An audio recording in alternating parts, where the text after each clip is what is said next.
Thanks for staying with NDTV. You're watching The World Report with me, Arjun, Samar, Mahendran. We begin our Wednesday edition with some breaking news from the US. Viewers, billionaire Elon Musk has backed down from his raging fight against President Donald Trump. In fact, Musk has posted on his social media platform X, expressing regret about some of his posts regarding United States President Donald Trump only last week. He said, and I'm quoting here, "I regret some of my posts about President Donald Trump last week. They went too far." Elon Musk posted on X just moments ago.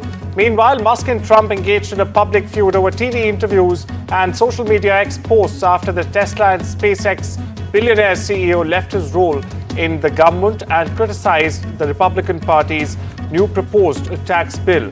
My colleague Gauri Dwivedi joins us for the latest on this. Gauri, is this a simple case of a change of heart, or is there something more at play with around $40 billion on the line?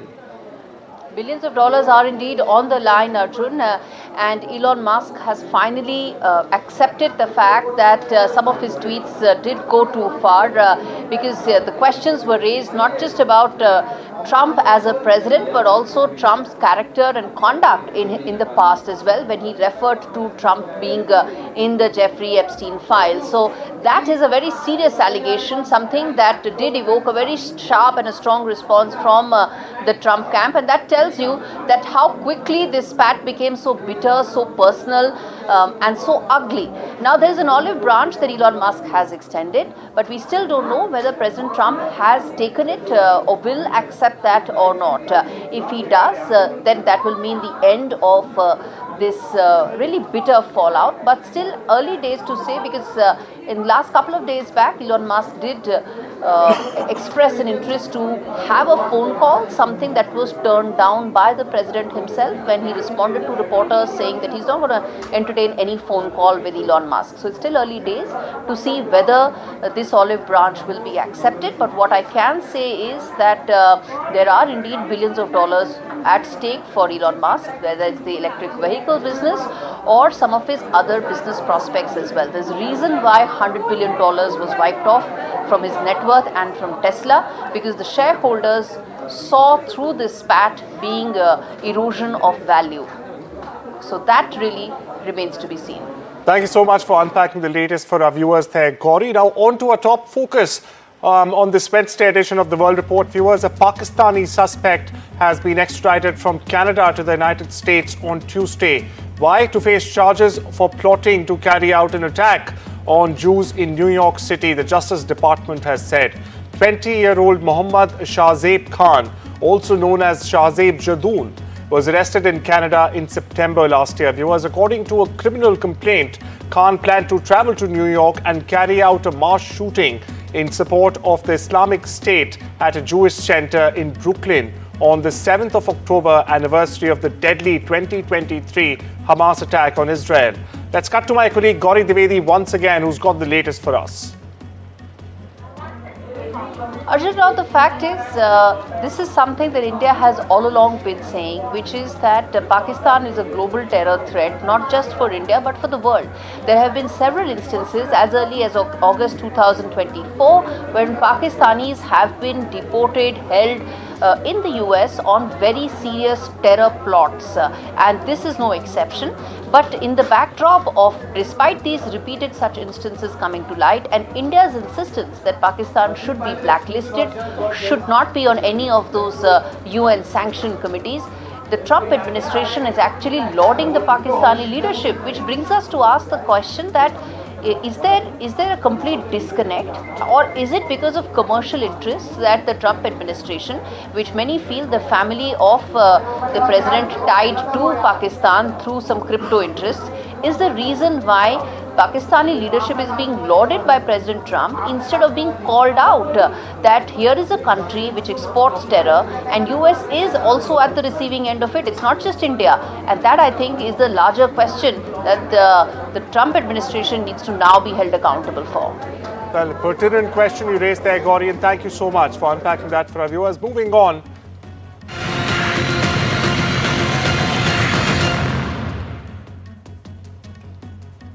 The National Guard troops began protecting immigration agents as they made arrests in Los Angeles, an expansion of their duties that had been in fact limited to protecting federal property. On Tuesday, Los Angeles Mayor Karen Bass issued a curfew for the city's downtown area following several days of intense protests against ICE raids that also saw clashes between demonstrators and law enforcement. Viewers, as you see on your screens right now, widespread vandalism and some looting as well, particularly during the late night and early morning hours.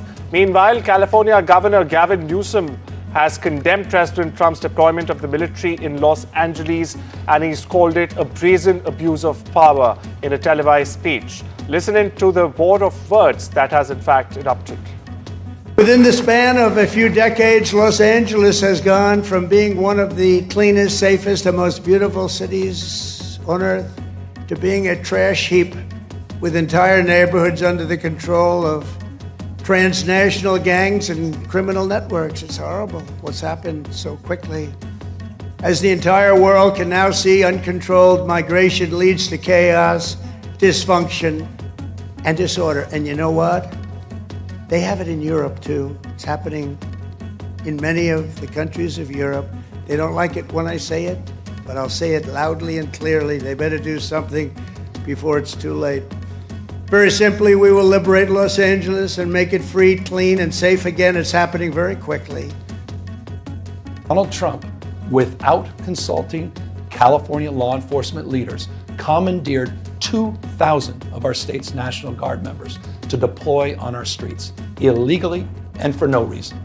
This brazen abuse of power by a sitting president inflamed a combustible situation, putting our people, our officers, and even our National Guard at risk. Local authorities have been repeatedly saying that they have the power and the bandwidth to manage the situation. They don't need federal agencies and federal task forces there. They don't need Marines in place that can only make the situation worse, is what they're saying.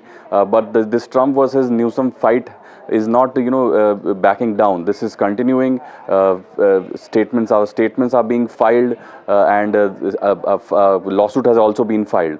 So the situation on the ground remains tense, but it's scattered protests now as we speak. There have been lootings, yes, but they have been in many places which are scattered. It's not concentrated in one place. So the situation is simmering, but it's sort of better than before. But more than 400 arrests have been made. So the situation continues to simmer. There are tensions on the ground. Troop deployments are continuing to come in. So it doesn't seem likely to stop anytime soon. It all boils down to what Trump will do next and what Newsom decides to do in counter to that. US President Donald Trump warned people on Tuesday against protesting at the weekend military parade in Washington, marking the US Army's 250th anniversary. Now, the event on Saturday marks the 250th anniversary of the US Army and coincides, in fact, with Trump's 79th birthday. That's correct. The day will feature an army festival on the National Mall, a military parade sorts through the Capitol, and a mass enlistment and re-enlistment ceremony led by the US President himself. Law enforcement is preparing for massive crowds. According to US Secret Service Special Agents in Charge, Matt McCool, thousands of personnel from federal and local agencies will also be deployed. Meanwhile, at least 9 permits have been issued for protests on that day. Both the FBI and the Metropolitan Police said that there have been no credible threats as of now. And for the 5th time, SpaceX's Axiom 4 mission that will carry India's second astronaut Subhanshu Shukla to space has been postponed. In a post on social media platform X, SpaceX said the mission to the International Space Station was deferred again due to a technical glitch, a LOX leak or an oxygen leak as they're calling it, in its Falcon 9 rocket, viewers, that is being used for this launch. The new date for the launch is yet to be decided. Group Captain Shukla will be the first Indian to fly to the ISS under the private astronaut mission that will launch on board a SpaceX Crew Dragon capsule on a Falcon 9 rocket from the Kennedy Space Center in Florida. After 2 days of intense negotiations in London, US and China have reached an agreement to put their trade truce back on track and also remove China's export restrictions on rare earths. It's a deal which is now awaiting a nod from the leaders of the two countries. US Commerce Secretary Howard Lutnick told reporters that the agreement reached in London would in fact remove some of the recent US export restrictions, but did not provide details of the same. While his Chinese counterpart, Vice Commerce Minister Li Shenggang, also said a trade framework had been reached in principle that would in fact be taken back to the US and Chinese leaders. Listen in to what the site said. Over the last couple of days, the two teams had very in-depth exchange. 我们的沟通是非常专业、理性、深入、坦诚的。Our communication has been very professional, rational, in-depth, and candid. 双方原则上就落实两国元首6月5号通话共识以及日内瓦会谈共识达成了框架。The two sides agreed in principle the framework for implementing the consensus of the two heads of state in their phone call on the 5th of June, as well as the consensus of the meeting in Geneva. External Affairs Minister S. Jaishankar on Tuesday called on the European Union to view the conflict with Pakistan as India versus terroristan. This as he highlighted India's zero-tolerance stance on terrorism. During a joint press conference with EU High Representative for Foreign Affairs and Security Policy in Brussels, in fact, Jaishankar was asked about the India-Pakistan conflict in the wake of the Pahalgam terror attack. Listen in to his response. Finally, it's about India-Pakistan conflict. I would say, could EU take any initiatives about that to resolve the conflict in a peaceful way? I'd like you to understand, this is not a conflict between two states per se. This is actually a response to the threat and to the practice of terrorism. So I would urge you to make it, don't think of it as India-Pakistan, think of it as India-terroristan. You will then appreciate it. And in fresh trouble for Israeli Prime Minister Netanyahu's government, the UK, Australia, Canada, New Zealand and Norway have sanctioned, in fact, on two Israeli government ministers, Itamar Ben-Gvir and Bezalel Smotrich, for inciting violence against Palestinians in their campaign to gain control of the new settlements in the West Bank. Ben-Gvir, the security minister in Benjamin Netanyahu's coalition government, and Smotrich, the finance minister, in fact, will face travel bans and have any assets in these 5 countries frozen, stressing that they were being sanctioned in a personal capacity with no restrictions on the ministries they lead. Netanyahu has promised to retaliate. Meanwhile, listen into what Australia's PM Anthony Albanese had to say on the matter. What we've done here is make a specific decision based upon the positions that have been put forward by these two Israeli ministers, based upon our concerns about the expansion of settlements in West Bank, based upon our concerns about violence in the area being promoted, including by the actions and rhetoric of these ministers. Brazil's former President Jair Bolsonaro denied involvement in an alleged plot to overthrow the country's current president, Luiz Ignacio da Silva, and remain in power. Along with 7 co-conspirators, the 70-year-old former president is standing trial over the events which led to the storming of the government buildings by its supporters on the 8th of January 2023. That's a week after Lula's inauguration. Viewers, facing charges that could in fact bring decades behind bars. Appearing before the Supreme Court for the first time on Tuesday, Bolsonaro, who ruled the country between 2019 and 2022, said a coup was a abominable thing and that there was never even a possibility of a coup in my government. Here's Bill. Só tem uma coisa a afirmar, a Vossa Excelência. Da minha parte, por parte de comandantes militares, outros estados do meu lado, nunca se falou em golpe. Golpe é uma coisa abominável. O golpe até seria fácil começar. O after day que é simplesmente imprevisível e danoso para todo mundo. O Brasil não poderia passar por uma experiência dessa. E não foi sequer cogitado essa hipótese de golpe no meu governo. Miguel Uribe, a conservative Colombian presidential hopeful shot in the head from a close range during a rally over the weekend, remains in critical condition Tuesday. Uribe Turbe was attacked in a park in the Fontibon neighborhood when armed assailants shot him from behind, according to his Conservative Democratic Center party, which also released a statement calling it an unacceptable act of violence. Uribe's wife, Maria Claudia Tarazona, has said that her husband was still fighting for his life, stressing, in fact, that the violent situation which her family is going through is a shared experience with all Colombians. In the neighborhood, Argentina's Supreme Court has upheld the 6-year prison sentence on corruption charges for former President Cristina Fernandez de Kirchner. The court ruling disqualifies the leader of South American country's opposition movement, also known as Peronism, from holding public office. It left Fernandez, one of Argentina's most important political figures of the past 2 decades, at the brink of an arrest by authorities. She governed for 8 years after succeeding her husband in 2007. Under her watch, in fact, Argentina became notorious for its unbridled state spending and massive budget deficits. Cuando fui a declarar durante más de 3 o 4 horas, en lo cual puse todos los puntos sobre las IES, sostuve antes de levantarme que la sentencia ya estaba escrita y no me equivocaba, desgraciadamente. Thousands of people in Austria have held a candlelight vigil for the victims of the school shooting in which 10 people were killed.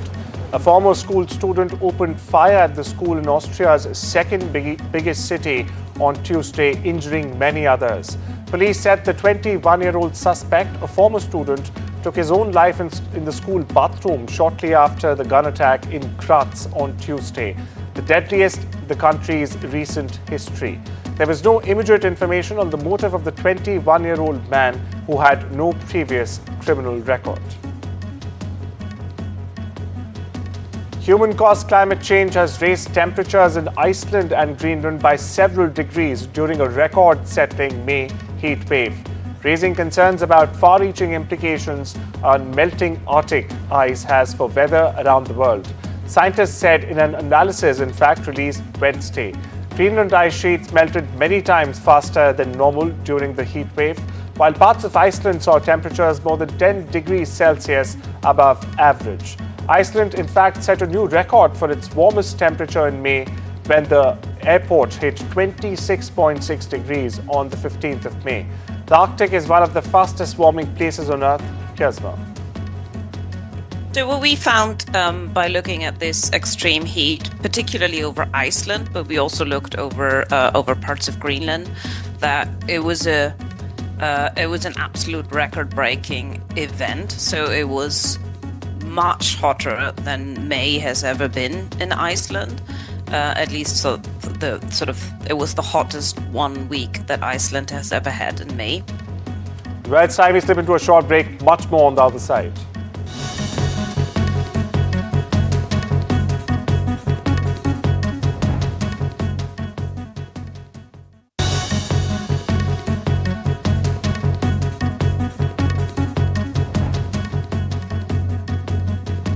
Welcome back. You're watching The World Report on NDTV. Now some updates from the world of business, where the World Bank has cut its forecast for the global growth this year and has also warned, in fact, that 2020s are on the track for the weakest performance for any decades since the first Apollo moon landing because of trade tensions and policy uncertainty. Boeing heads into the Paris Air Show after a blockbuster May that included booking 303 new orders and rolling out 38 new 737 MAX jets, a production rate it has been working to reach for more than 1 year. Now, according to the company data, the company also delivered 45 aircraft just last month, it said Tuesday. It was the 6th highest monthly order tally in Boeing's history. Paramount Global told employees that it would be reducing its workforce by 3.5%, with several hundred employees to be impacted in the latest round of layoffs at the media company. Now, this comes as it contends, in fact, with the decline of the traditional pay TV bundle and macroeconomic headwinds. The company notified its staff of the impending layoffs on Tuesday. The layoffs also come as Paramount has been in the process of seeking regulatory approval for its proposed merger with Skydance Media, which has been held up by a legal battle between the company's owned CBS and the Trump administration over a 60 minutes interview with former Vice President Kamala Harris. In the world of sports, Samar had a comfortable straight set win over Spain's Cristina Fernandez and was only one of 3 Britons to reach the second round of the WTA 500 tournament at the Queen's Club on Tuesday. Meanwhile, Wimbledon champion Barbora Krejcikova crashed out. Fernandez has won their only previous meeting in the first round of this year's Singapore Open. But this time, the Spaniard was no match for the 22-year-old wildcard, and Raducanu strolled to a 6-1, 6-2 win.